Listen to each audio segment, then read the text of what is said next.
Välkommen till Kvantlive, Magnus. Tack för det. Är det lättare att få folk att flänna och julamannen än annars?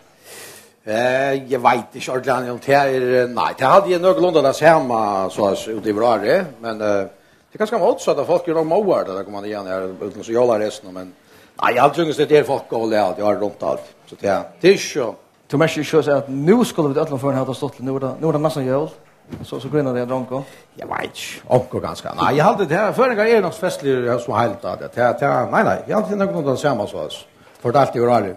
Men Magnus, om det gäller runt här kväll kvann, här är det folk och för att hej du kunde ha fortalt det som fakta hvis du skulle haft det flänt eller kanske undersökt det eller lite. Jag vet inte, alltså nu säger ju Annie att det ska vara vidkommande känt, va? Ja.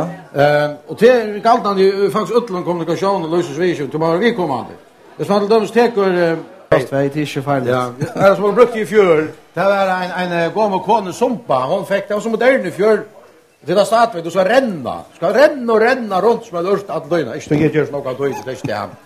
Men så var en gammal kone Sumpa var 2 år sedan. Det finns en skrittar så gör det. Och hon packar så upp ett pen och patche och hon packar upp fruktiga spänt och tycker hon. Vad är det för en jacka? Säger hon så vid Svealat. Jag heter en skritteljar. En skritteljare? Alltså kvar ska han skritta och kvar ska han täljare.